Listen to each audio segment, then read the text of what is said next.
La Santísima Trinidad por San Hilario de Poitiers, libro 2, párrafos 1 al 11.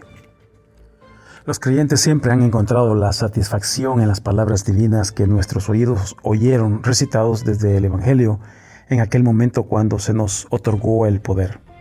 Id por todo el mundo y enseñad a todas las naciones, bautizándolas en el nombre del Padre y del Hijo y del Espíritu Santo, enseñándole que guarden todas las cosas que les he mandado. Y aquí yo estoy con ustedes hasta el fin del mundo. Mateo 28, 19 al 20. ¿Cuál elemento en el misterio de la salvación del hombre no está incluido en estas palabras? ¿Qué faltó? ¿Qué fue dejado en oscuridad?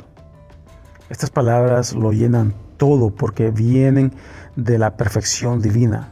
El pasaje contiene las palabras exactas que deben ser usadas, los actos esenciales, la secuencia en el proceso, la meditación en la naturaleza divina. Él ordenó bautizarlos en el nombre del Padre y del Hijo y del Espíritu Santo, es decir, con la confesión de que existe el Creador, el unigénito y la promesa.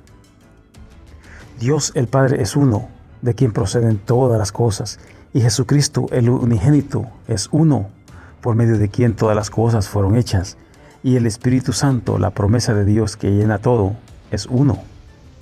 Así todos están ordenados de acuerdo a los poderes que poseen y los beneficios que conceden, es decir, un poder de donde viene todo, un descendiente a través de quien es todo, y la promesa, quien nos da la esperanza perfecta.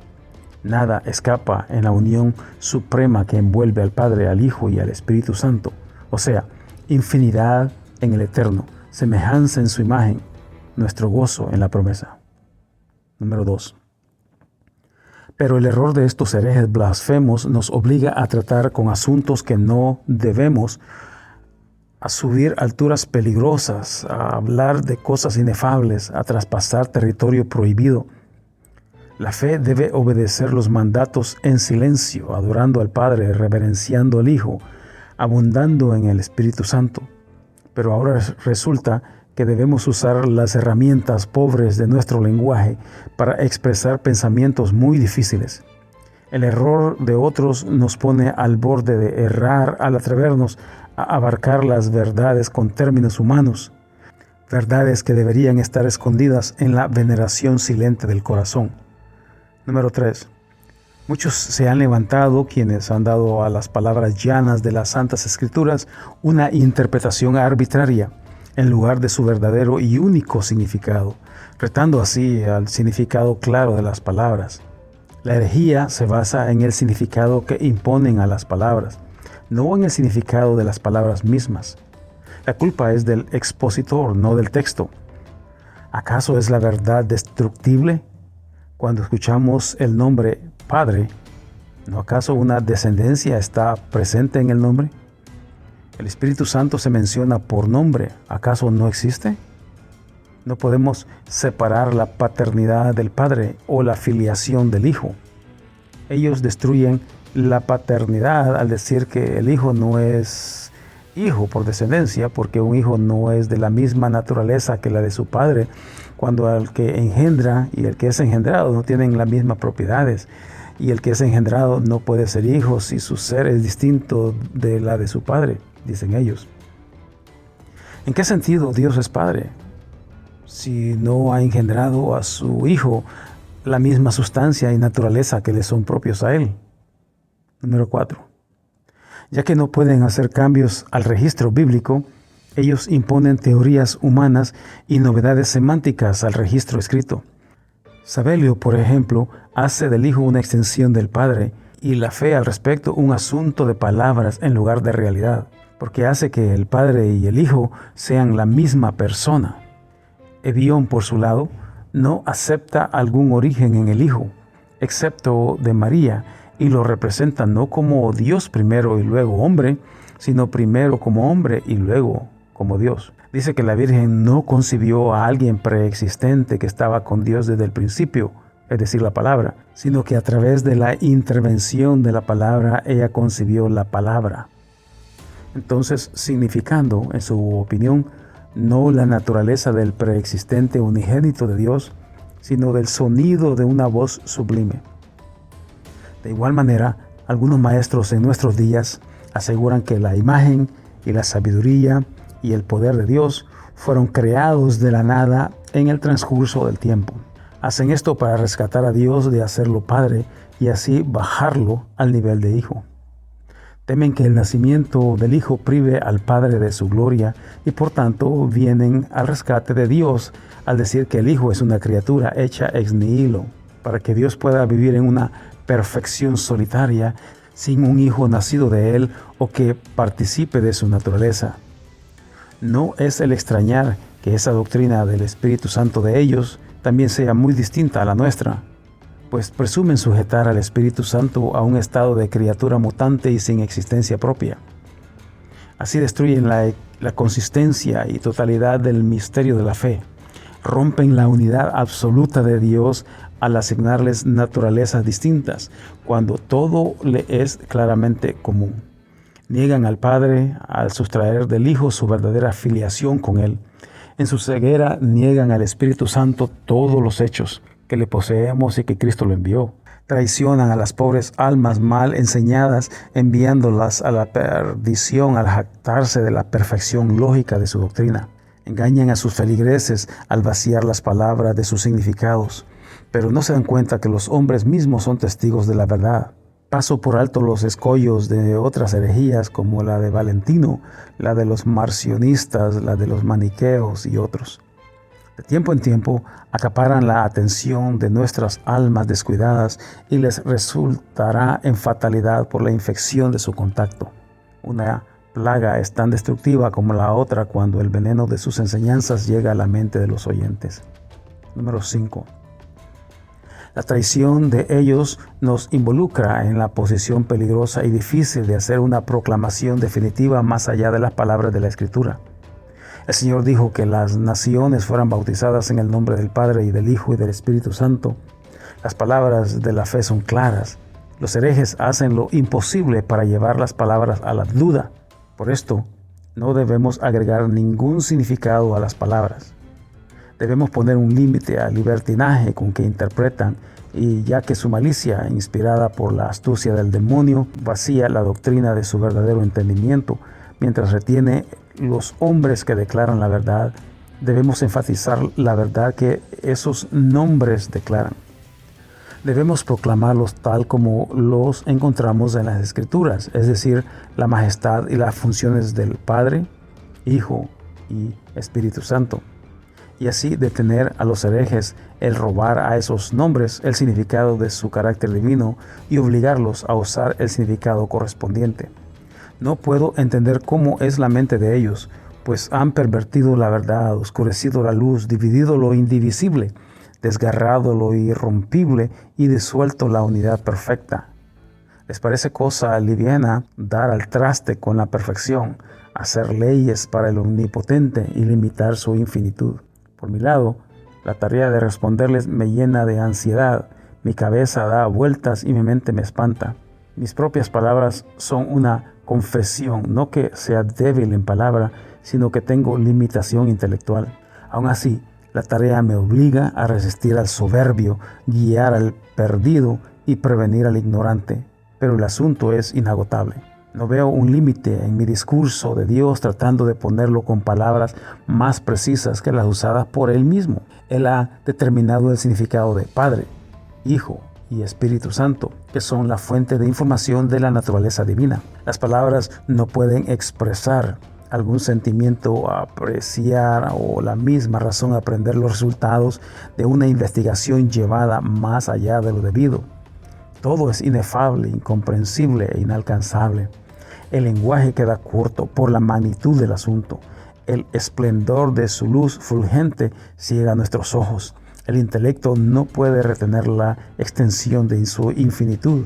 Aún así, bajo la necesidad que tenemos enfrente, con una oración de perdón de aquel de quien hablamos, nos aventuraremos, investigaremos y hablaremos, pero prometemos en este asunto tan serio aceptar cualquier conclusión que Él indique.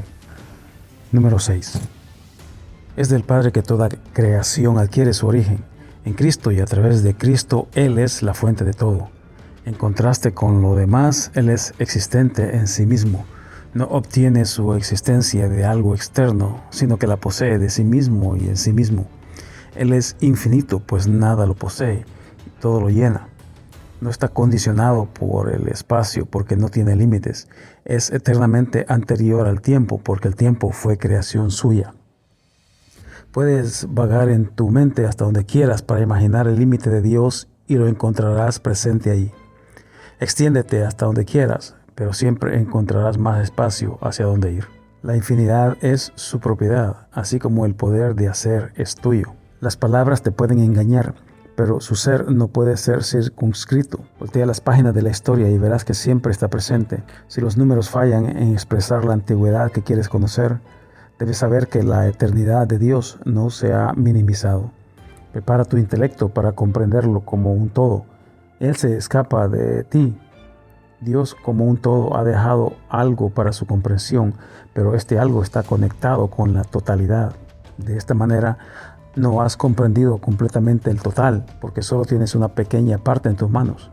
No, ni siquiera una pequeña parte, porque estás tratando con un todo que has errado en dividir. Una parte implica división, un total es indivisible. Y Dios está en todas partes y completamente presente de donde quiera que esté. La razón, por tanto, no puede bregar con Él, porque no hay un punto de contemplación fuera de Él y porque la eternidad es eternamente suya. Esta es una declaración verdadera del misterio de esa naturaleza indescriptible contenida en la palabra Padre. Dios es indivisible, inefable e infinito. Confesemos con nuestro silencio que las palabras no pueden describirlo. Deja que tu sentido admita que está encadenado para aprender y la razón para definir. Aún así, como hemos indicado, la palabra Padre indica su naturaleza. Es Padre sin condiciones. No recibe el poder de alguna paternidad externa como en el caso de los hombres. No tiene comienzo, es existente y eterno. Solo el Hijo lo conoce, porque nadie conoce al Padre sino el Hijo y aquel a quien Él quiere revelarlo. Tampoco alguien conoce al Hijo sino el Padre. Mateo 11:27. Ambos tienen conocimiento perfecto y completo el uno del otro, ya que nadie conoce al Padre sino el Hijo. Dejemos que nuestros pensamientos del Padre estén en unidad con los pensamientos del Hijo, el único testigo fiel que revela el Padre para nosotros. Número 7. Es más fácil para mí sentir este asunto del Padre que decirlo. Estoy consciente que no hay palabras adecuadas para describir sus atributos. Debemos sentir que es invisible, incomprensible o eterno. Pero al decir que Él es existente en sí mismo, originado en sí mismo, subsiste en sí mismo, incomprensible, inmortal e invisible, es reconocer su gloria, es decir, un esbozo de nuestro significado y un boceto de nuestros pensamientos. Pero el discurso no tiene poder para describir completamente a Dios. Las palabras no pueden expresar completamente la realidad. Oíste que Él se origina y existe en sí mismo, pero la razón humana no puede explicar tal independencia. Podemos encontrar objetos que sostienen y objetos que son sostenidos, pero algo que existe es claramente distinto de aquello que es la causa de su existencia. También, si oyes que Él es originado en sí mismo, no hay ejemplo en que el dador de la vida sea idéntico con la vida que es dada. Si oyes que es inmortal, entonces hay algo que no sale de Él con el cual Él tenga por su propia naturaleza algún contacto. Tampoco la muerte no es la única que esta palabra inmortal clame independencia de Dios. Si oyes que Él es incomprensible, es como decir que es inexistente porque el contacto con Él es imposible. Si dices que Él es indivisible, te llevará a pensar que un ser que no existe visiblemente no puede asegurar su propia existencia. Por tanto, nuestra explicación de Dios falla por los defectos del lenguaje. La mejor combinación de palabras que podamos usar no puede indicar la realidad de la grandeza de Dios. El conocimiento perfecto de Dios es conocerlo de tal manera que estemos seguros que no somos ignorantes de Él, pero aún así no puede describirlo. Debemos creer, debemos aprender, debemos adorar y tales actos de devoción deben tomar el lugar de las definiciones. Número 8. Hemos intercambiado los peligros de una costa sin puerto por las tormentas del mar abierto. No podemos avanzar seguros ni retraernos seguros, pero el camino que nos queda por delante tiene sufrimientos más grandes que aquellos que han quedado atrás. El Padre es lo que es, y debemos creer tal como se nos manifiesta. La mente siente miedo al querer hablar del Hijo. Tiemblo por cada palabra que escribo al estar propenso a ser acusado de traición, porque Él es la descendencia del no engendrado, uno de otro, verdad de verdad, viviente del viviente, perfecto del perfecto, poder de poder, sabiduría de sabiduría, gloria de gloria, la imagen del Dios invisible, la imagen del Padre no engendrado. Pero ¿en cuál sentido podemos concebir que el unigénito sea la descendencia del no engendrado? Muchas veces el Padre habla desde el cielo. Este es mi Hijo amado en quien tengo complacencias. Mateos 3:17, capítulo 17, versículo 5. No está separado ni dividido, porque el que engendró no tuvo pasiones, y el que nació es la imagen del Dios invisible y es testigo veraz. El Padre está en mí y yo en el Padre. Juan 10:38. No es una simple adopción, porque Él es el verdadero Hijo de Dios, el cual dice, el que me ha visto al Padre. Juan 14:9. Tampoco llegó a tener existencia en obediencia a un mandato como las cosas creadas, porque Él es el unigénito de Dios, es decir, salió de Él. Él tiene vida en sí mismo, como aquel que lo engendró tiene vida en sí mismo, porque dice, como el Padre tiene vida en sí mismo, también dio al Hijo el tener vida en sí mismo. Juan 5:26. Tampoco hay una porción del Padre residiendo en Él, porque Él es el Hijo fiel, Él es completo. Todas las cosas que el Padre tiene son mías, Juan 17:10. Y también todas mis cosas son tuyas y las tuyas mías, Juan 17:10. El apóstol también dice, porque en Él habita corporalmente toda la plenitud de la deidad, Colosenses 2:9. Una porción no puede ser el total, como es la naturaleza de las cosas. Él es el Hijo perfecto del Padre perfecto, porque el que tiene todo ha dado todo al Hijo. Aún así, no debemos imaginar que el Padre no dio todo para poseerlo aún todo, o que se haya desprendido de algo en pérdida al haberlo dado al Hijo. Número 9. La manera de este nacimiento es por tanto un secreto confinado a dos. Si alguno confía en su incapacidad personal, sus fallidos intentos para resolver este misterio, a pesar de la seguridad de que el Padre y el Hijo están en estas interrelaciones, estará en mayor congoja por la ignorancia que confieso en mí mismo. Yo también estoy en la oscuridad, pero no me atrevo a hacer preguntas atrevidas. Busco conformidad en el hecho de que los arcángeles comparten mi ignorancia, que los ángeles no han oído alguna explicación, que los profetas han atisbado sin completamente saber y que ningún apóstol buscó alguna explicación científica y que el mismo Hijo no la reveló. Acaba con esas quejas sin sentido. Quien quiera que seas que indagas acerca de este misterio, no te envuelvas en la búsqueda de aquello que está más alto o más profundo de lo que puedes comprender. Mejor te pido que quietamente te sometas en tu ignorancia sobre de esta generación divina, sabiendo que ignoras la manera de cómo las mismas criaturas de la creación llegaron a tener existencia. Responde a esta pregunta. ¿Tus sentidos te dan evidencia de que fuiste engendrado? ¿Puedes explicar el proceso por el cual llegaste a ser padre? No te pregunto de dónde sacaste ese entendimiento, cómo obtuviste la vida y cuál es la naturaleza de tus 5 sentidos. El hecho de tenerlos y usarlos es evidencia de que ellos existen. ¿Cómo los transmites a tus hijos? ¿Cómo habilitas los sentidos? Das luz a los ojos, implantas la mente. Dime si puedes. Tienes poderes y habilidades que no entiendes y los impartes sin saber cómo. Eres ingenuo acerca de los misterios de tu propio ser, pero eres impaciente y profano en tu ignorancia acerca de los misterios de Dios. Número 10. Escucha al Padre no engendrado y escucha al Hijo unigénito del Padre. El Padre es mayor que yo. Juan 14:28. Y yo y el Padre uno somos. Juan 10:30. Y también el que me ha visto al Padre. Juan 14:9. También el Padre en mí y yo en el Padre, Juan 10:38. También yo salí del Padre, Juan 16:28. Y ¿qué está en el seno del Padre? Juan 1:18. También todo lo que el Padre tiene lo ha dado al Hijo, Juan 17:10. También el Hijo tiene vida en sí mismo, como el Padre tiene vida en sí mismo, Juan 5:26.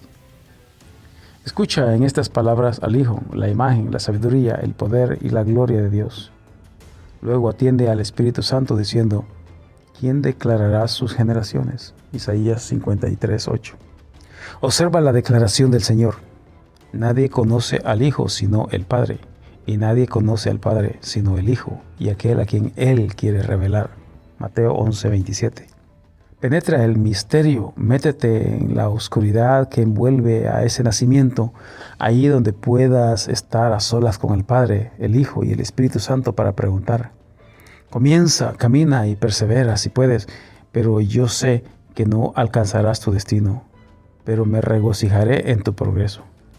El que devotamente camina un camino sin fin, aunque no llegue a algún lugar, sacará provecho de su esfuerzo. La razón fallará al no encontrar palabras, pero cuando llegue a alguna posición le servirá de mucho por el esfuerzo hecho. Número 11. El Hijo tiene vida del Padre, quien tiene vida. El unigénito del no engendrado, Hijo del Padre, viviente del viviente. Como el Padre tiene vida en sí mismo, también dio al Hijo el tener vida en sí mismo. Juan 5:26. El Hijo es perfecto de aquel que es perfecto y completo de aquel que es completo. No hay división o separación porque cada uno está en el otro y la plenitud de Dios está en el Hijo. El incomprensible fue engendrado del incomprensible porque nadie los conoce sino ellos mismos. El invisible es engendrado del invisible porque el Hijo es la imagen del Dios invisible y el que ha visto al Hijo ha visto al Padre también. Hay una distinción porque son Padre e Hijo. No es que tengan divinidades distintas, pues ambas son una misma. Dios de Dios, engendrado del no engendrado. No son dos dioses, sino uno de uno. No son dos engendrados, porque el Hijo fue engendrado del no engendrado. No hay diversidad, porque la vida del Dios viviente está en el Cristo viviente. Mucho me he propuesto decir respecto a la naturaleza de su divinidad, sin darme cuenta que he hecho un esbozo de la fe. Pero reconociendo que el tema es inagotable, tú puedes decir que la fe no tiene pruebas para comprobar y por tanto es inservible porque no puede comprender nada. No piense de esta manera. El trabajo propio de la fe es percibir y confesar que es imposible entender el objeto de esta verdad que buscas.